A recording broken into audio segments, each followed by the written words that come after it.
안녕하십니까. 암호화폐 정보를 전달해 드리는 닥터 비트맨입니다.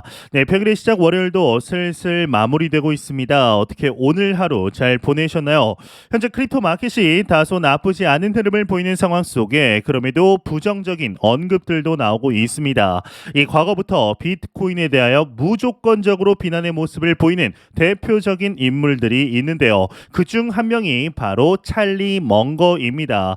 이 워렌 버핏의 오른팔이라고도 불리우고 베프라고도 불리울 정도로 이 가까운 두 인물은 유달리 비트코인에 대해서는 악랄할 정도로 안 좋은 언급들을 하였습니다. 이 과거 언급들을 보게 되면 암호화폐의 가치는 제로가 될 것이다 부터 시작해서 이제 가장 어리석은 투자이다, 심지어 암호화폐는 성병 같다라고까지 말하며 경멸스럽다라는 발언을 서슴없이 내비치게 됩니다.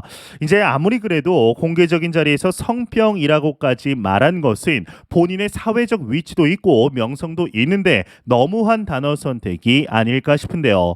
이러한 찰리 멍거에게서 오늘 추가적인 악평이 나왔는데 이 비트코인은 역겨운 존재다라는 것이죠. 이 월스트리트 저널과의 인터뷰에 나선 찰리 멍거의 경우 기자가 질문한 비트코인의 최근 가격 상승에 대한 물음에 대해서 이 비트코인은 금융 시스템의 안정을 파괴하는 역겨운 요소로 비트코인의 가격 상승은 매우 우려스럽다라는 답변을 하게 됩니다. 참 이렇게까지 싫어하는 이유가 있을까 싶은데요.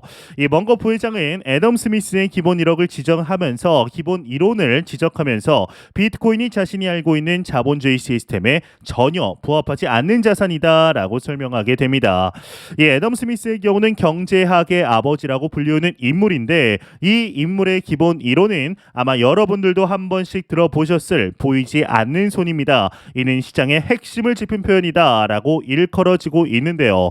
이 각자가 개인의 이기심에 따라 자유로운 선택을 하면 시장이라는 보이지 않는 원리에 의해서 사회적 이익을 극대화하고 경제 발전에도 기여한다라는 의미이죠. 사회 속 교환이 촉진되고 이를 통해 문명이 발전되는 과정에서 국가의 지원을 통해 보급되고 유통되는 통화는 매우 중대한 요소라며 비트코인은 정부의 지원을 받지 않는 인공화폐에 불과하며 여기에 투자하는 이들은 그저 금융 시스템의 안정을 파괴하는 무언가에 돈을 투자하는 것일 뿐이라고 언급을 하게 되었습니다. 이 멍거 부회장은 현재의 경제 상황 속 적합한 투자처를 묻는 질문에 개별 종목 주식 투자보다 인덱스 펀드에 자산을 투자할 것을 권유하게 되었는데요. 그냥 ETF에 투자해라라는 것이죠. 이 멍거는 이제 전문 지식 없이는 가전제품을 디자인할 수 없듯이 뚜렷한 이점 파악 없이 진행하는 개별 주식 투자보다 인덱스 펀드에 투자하라라고 시사하게 되었습니다. 이제 참 과거부터 비트코인을 포함한 이 크립토 마켓에 대해서 비판했던 대표적인 인물들의 경우는 이 워렌 버핏과 찰리 멍거, 빌 게이츠 등 전통 금융 시스템을 통해 크나큰 부를 축적했다라는 공통점이 있습니다. 이 빌 게이츠의 경우는 암호화폐와 NFT를 바라보며 바보들이나 비싸게 사는 상품이다라고까지 이야기하게 되었는데요. 참 아이러니하죠. 이제 최근 IT 기업의 회장들, 심지어 월가의 주요 은행들 또한 비트코인에 대해서 빠르지는 않지만 이 서서히 수용하며 실질적인 커스터디 서비스도 내놓고 있는 현재 상황 속 무작정 비트코인에 대해서 부정적으로 바라볼 필요가 있을까 싶은데요. 이 워렌 버핏의 경우는 저스틴 선과의 만찬 자리에서 선물 받은 비트코인과 암호화폐를 담은 스마트폰을 선물로 받았지만 이 쓰레기통에 버렸다라는 이야기를 공개석상을 통해 이야기도 하였습니다. 이는 개인적으로 이제 너무 무례한 행동이 아닐까 싶은데요. 그 정도로 정성을 보인다면 이제 너무 싫어서 버렸더라도 그냥 버리고 아무 말 안 하면 될 것인데 굳이 나와서 나는 이 정도로 비트코인이 싫다라고 말하는 것이 참 이해는 안 됩니다. 과연 이러한 인물들이 특히나 버핏이나 멍거의 견해가 바뀌는 날을 보게 될지, 개인적으로는 이 정도면 비트코인이 1억에 도달해도 10억, 100억에 도달해도 못 보지 않을까 싶네요. 이러한 소식과 더불어서 현재 크립토 마켓이 나쁘지 않은 모습을 보이는 상황 속에 이러한 상승을 견인한 데에는 단연코 비트코인 현물 ETF의 승인 기대감을 빼놓을 수가 없습니다. 이제 지난 6월 블랙록의 비트코인 현물 ETF 참전 소식과 함께 DTCC의 티커가 등록이 되며 현물 ETF 승인 기대감을 올리게 되었습니다. 이뿐만 아니라 이 대형 마켓메이커 즉 MM과 접촉 좋겠다라는 소식까지 나오게 되었는데 이 마켓 메이커들의 역할은 블랙록과 같이 대형 자산 운용사들이 ETF 거래를 원활하게 할 수 있도록 시장의 유동성을 불어넣는 역할을 하게 됩니다. 이번에 접촉한 마켓 메이커 중 점프 트레이딩과 제인 스트리트가 있습니다. 이 두 기업의 경우는 원래 미 증시의 마켓 메이커 역할을 하다가 크립토 마켓에 진출하였지만 명확한 규제가 없어 오히려 역풍을 맞게 되자 시장을 떠나갔던 기업들입니다. 굳이 리스크를 감수하며 크립토 마켓에 들어오지 않더라도 충분히 기업 운영이 가능하기 때문인데요. 하지만 현물 ETF의 승인 가능성이 그 어느 때보다 높아지자 이 블랙록이 먼저 접근하며 다시 한번 크립토 마켓에 진출하게 된 것이죠.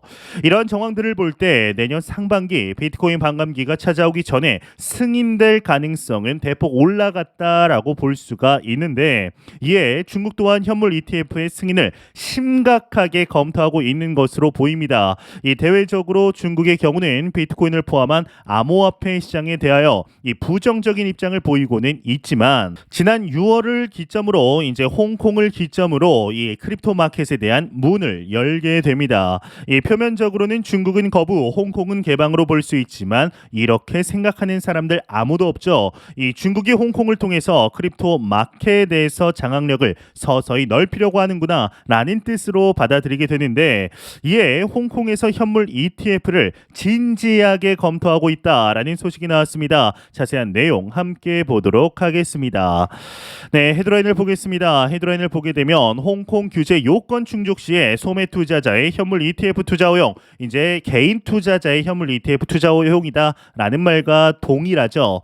이 홍콩 증권 선물 감독 위원회 SFC의 량펑이 CEO는 이제 블룸버그와의 인터뷰에서 규제 요건이 충족될 경우 홍콩 소매 투자자들의 비트코인 현물 ETF 투자 허용을 이제 고려하고 있다라고 밝혔다고 합니다. 네, 량펑이 CEO, 이게 사람 이름 가지고 좀 그러면 그러지만 뭔가 이름이 좀 귀엽습니다. 량펑인 줄 알았는데 이름이 그냥 량펑이 씨인 거죠. 이 량펑이 CEO는 이제 인터뷰에서 우리는 혁신 기술을 통해 효율성과 고객 경험을 개선하기 위한 제안을 환영한다면서 이 새로운 위험이 해결되기만 한다면 우리는 기꺼이 시도할 것이며 어떤 자산이든 일관성 있게 접근할 것이다 라는 언급을 하였습니다. 이 업계에서는 현물 ETF가 도입되면 이 암호화폐가 보다 주류에 가까워질 수 있을 것이고 다양한 투자자들이 쉽게 암호화폐에 투자할 수 있을 것으로 보고 있다고 하는데요. 이 세계 최대 자산 운용사 블랙록을 비롯한 다수의 기관이 SEC의 비트코인 현물 ETF를 신청했고 이에 대한 승인 기대감으로 인해 비트코인 가격은 최근 랠리를 이어가고 있다 등등 내용들이 나오고 있습니다. 네, 현재 현물 ETF 관련해서 많은 이야기들이 나오고 있습니다. 과연 어떻게 이제 앞으로 진행이 되게 될지 기대가 될 수밖에 없는데요. 이 비트맥스의 창업자 아서 헤이즈의 경우 또한 이 미국과 중국의 현물 ETF 경쟁은 비트코인에 결론적으로 긍정적이다라는 입장을 내비추었습니다. 2,100만 개라는 제한된 수량 속에 희소성의 가치를 찾는 사람들이 늘어난다라면 자연스럽게 가격 자체는 상승할 수밖에 없겠죠. 이제 대단원의 서막이 정말 얼마 남지 않은 것으로 보이는데요. 이러한 소식과 더불어서 이제 매년 열리는 연례 행사이죠. 이 리플스웰 컨퍼런스가 코앞으로 다가왔습니다. 현재 XRP의 상승세가 유독 도드라지는 상황 속에 컨퍼런스의 기대감으로 인한 상승이라는 목소리들이 힘을 받고 있는데요. 이제 오는 8일부터 9일 아랍에미리트 두바이에서 진행되는 컨퍼런스에서 40개국 이상 600명이 넘는 참가자와 80여 명의 연사가 참여할 예정으로 알려졌는데 특히나 이번 컨퍼런스가 기대가 되는 이유는 바로 리플사의 기업 공개, 즉 IPO에 대한 발표나 언급이 있다라는 이야기들이 나오기 때문입니다. IPO에 대한 언급이 나오게 되면 대부분의 투자자들은 XRP에 긍정적인 영향이 갈 것으로 예상을 하고 있지만 오히려 가격 자체에 대한 악영향이 있을 수도 있다라는 견해가 나왔습니다. 한번 내용 간단히 보도록 하겠습니다. 네, 헤드라인을 보게 되면 암호화폐 전문가 리플 기업 공개 XRP의 사형 선고안이다. 토큰 가격에 악영향이 이어질 것이다. 이렇게 내용이 나와 있는데요. 이제 중요 견해들만 한번 같이 보도록 하겠습니다. IPO가 XRP의 사형 선고라는 일각의 견해를 언급하면서 IPO가 XRP의 관심도 상승으로 이어질 것으로 예상한다라고 게재를 했다고 합니다. XRP가 리플의 IPO 소식 이후 처음에는 가격 급등을 겪을 수 있다라고 인정을 했는데, 반면 암호화폐 경제 2해의 저자인 파노스 매크라스라는 분은 이 리플이 IPO가 XRP에 이제 부정적인 영향을 미칠 것이다라는 반응을 보였다고 합니다. 이 매크라스는 리플이 공개 투자자를 초청한다면 리플과 XRP 토큰의 노출 수준이 증가할 것이라고 진단을 했는데, 이제 IPO를 기대하는 기업들의 공통적인 활동인 리플의 인수합병 M&A가 눈에 띄게 증가한 점도 주목을 했습니다. 또 리플이 이제 현재 국제 세무 이사와 주주 커뮤니케이션 수석 매니저 채용 공고를 게재한 점을 언급하면서 IPO가 임박했다라는 징조로 해석을 했다고 하네요. 네, 여러분들은 어떻게 생각하시나요? 만약 리플사가 이제 IPO를 발표할 경우 XRP 유동성이 순간적으로 급증할 수 있지만 이 가격 자체로만 보았을 때 장기적으로는 하락할 것이다 라는 목소리들도 심심치 않게 나왔습니다. 하지만 제 개인적으로는 IPO가 진행이 된다면 XRP의 가격 자체는 현재와 비교도 할 수 없을 정도로 상승할 것이다 라는 생각을 하고 있습니다. 더 많은 투자자들이 리플사와 네트워크, 이 네이티브 토큰인 XRP에 대해서 알게 될 것이고, 실제적인 유스 케이스가 지금과는 비교도 안 될 정도로 폭발적으로 성장할 수 있는 트리거가 되기 때문인데요. 이제 지난 4월에 리플사는 비공개 로드쇼를 개최했었습니다. 이 행사는 말 그대로 비공개로 진행이 되었지만 이 폭스 비즈니스 기자인 엘리노어 테렉 기자에 따르면 이때 당시에 거의 모든 유명 기관 투자자들이 참석을 했다고 합니다. 투자사들이 참석을 한 거죠. 이 로드쇼는 대부분 기업과 인수자가 잠재 투자자를 만나서 IPO에 대한 관심을 유도하는 마케팅 이벤트라는 코멘트를 덧붙이게 되는데요. 이 리플의 이러한 움직임이 단기간 내 상장을 의미하지 않으며 IPO를 준비하는 데에만 최소 6개월이 걸린다라는 언급도 하였습니다. 이때 비공개 로드쇼 당시부터 6개월이면 시기가 딱 지금이죠. 이제 월스트리트의 주요 애널리스트들과 리플사의 만남은 IPO를 위한 본격적인 움직임을 시사하게 되는 것을 감안하면 이번 리플스웰 컨퍼런스에서 IPO 발표가 본격적으로 있을 가능성이 농후하지 않을까 생각이 듭니다. 그렇게 된다면 XRP의 가격은 우리가 상상하던 그 이상으로 튀게 되며 그간 힘들었던 XRP 투자자들의 애환을 날려버릴 만한 상승세를 기대할 수 있을 것으로 보이는데, 이 리플사의 IPO 소식은 시장의 유동성이 흘러들어오게 되며 XRP를 시작으로 미니 불장이 만들어지고 여기에 금상첨화는 연내 비트코인 현물 ETF의 완전한 승인 소식이 나오는 것입니다. 이제 이러한 상승세가 이어지며 내년 2024년 4월로 예정된 비트코인 반감기가 이루어지게 된다면 이번 불장의 주인공은 누가 뭐라고 해도 XRP가 될 가능성이 상당한데요. 과연 앞으로 XRP를 시작으로 하반기와 내년 상반기 충분히 기대해 볼 만하지 않을까 생각이 듭니다. 네, 공포탐욕 지수 한번 보겠습니다. 네, 전날 대비 4포인트 상승했네요. 74포인트 기록하면서 여전히 탐욕 단계에 나타내고 있습니다. 여기서 이제 조금만 상승하게 되면 이제 익스트리미 그리드 극단적인 탐욕 단계로 넘어가는데, 이 지수는 0이면 공포, 100이면 낙관을 의미하게 되죠. 네, 이제 지난 2018년 대폭락장을 예측해 지금도 주목받고 있는 피터 브렌트가 이번에는 비트코인 관련 중요한 인사이트를 제시해 이목을 끌고 있습니다. 이 본적으로 시장이 어떤 미래 경로로 갈 거라는 예측에 대해서 과신하지 말 것을 말하면서 이 다음 비트코인 신고가 구간을 이야기한 것입니다. 이 결론부터 말하자면 지금이 비트코인의 바닥 지점이다라는 겁니다. 이걸 들으시면 이제 무슨 소리일까? 비트코인이 이제 15K 15,000달러대도 있었는데 이게 지금 무슨 바닥이냐라는 생각 자연스럽게 드실 텐데요. 이제 여기서 바닥이라고 피터 브렌트가 이야기한 것은 매수를 적극적으로 생각해도 괜찮은 시기다 정도로 해석을 하면 됩니다. 그러면서 비트코인의 다음 이제 신고점은 2024년 3분기까지 출시되지 않는다라는 이야기를 더하게 되었는데, 이 말은 비트코인의 지난 2021년 신고가를 넘어서는 일은 2024년 3분기까지 없을 것이다라는 말입니다. 이제 피터 브렌트는 이런 분석을 약 2년간 사용해 왔다라고 말하면서 자신의 예측에 대한 확신을 더했습니다. 하지만 투자자들이 오해해서는 안 되는 지점이 있습니다. 2024년 3월까지 비트코인이 어영부영 자리를 못 잡을 거라는 생각을 해서는 안 됩니다. 이 비트코인이 2024년에 신고점을 찍지 못하면 속상할 수는 있습니다. 하지만 생각을 해보죠. 이 비트코인이 이제 15K였다가 30K를 찍고 넘으니까 언론에서는 난리가 났습니다. 언론도 주식은 죽을 쓰는데 왜 비트코인만 오르냐라고 난리인 거죠. 그럼 비트코인이 만약 40K에 도달하면 또 언론은 뭐라고 떠들어야 될까요?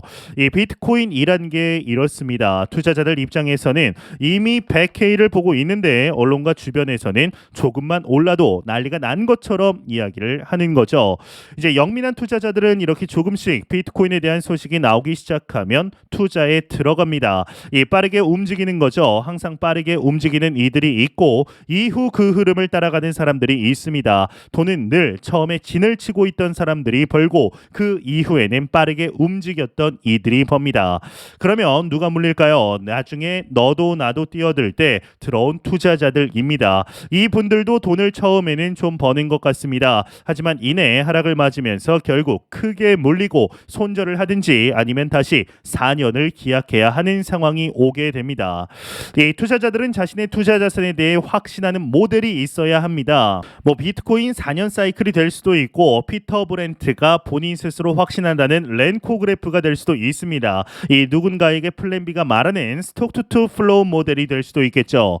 모두를 절대적으로 신뢰할 수는 없겠지만 자신의 믿음을 더 강하게 만들어주는 좋은 도구가 될 수 있는 것은 분명합니다. 그럼 믿음이 없이 4년을 마냥 기다리기란 쉬운 일이 아닙니다. 지금 비트코인이 오르는 것을 보고 너무 조급해할 필요 없습니다. 이렇게 비트코인은 오르고 결국 새로운 신고점을 찍게 됩니다. 현재 우리는 너무나 좋은 시기 속에 실제적인 투자 이어가고 있습니다. 매 영상 말씀드리지만 절대로 이 시장 단기적으로 볼만한 시장이 아닙니다. 단기적으로 바라보지 마시고 장기적인 시각으로 또한 오랜 시간 동안 함께 할 수 있는 여유 자금을 통하여 투자를 진행하시길 진심으로 바래 보도록 하겠습니다. 네, 제가 준비한 소식은 여기까지입니다. 영상이 도움이 되셨다면 구독과 좋아요 그리고 광고 한 편만 처음부터 끝까지 시청 부탁드립니다. 이 채널은 오직 광고 수익으로 운영이 되게 됩니다. 항상 영상 시청해 주시는 시청자분들, 구독자분들 너무나 감사드립니다. 오늘 남은 시간 잘 마무리하시길 바라면서 저는 더욱 도움이 되는 영상으로 찾아뵙도록 하겠습니다. 지금까지 닥터 비트맨이었습니다. 감사합니다.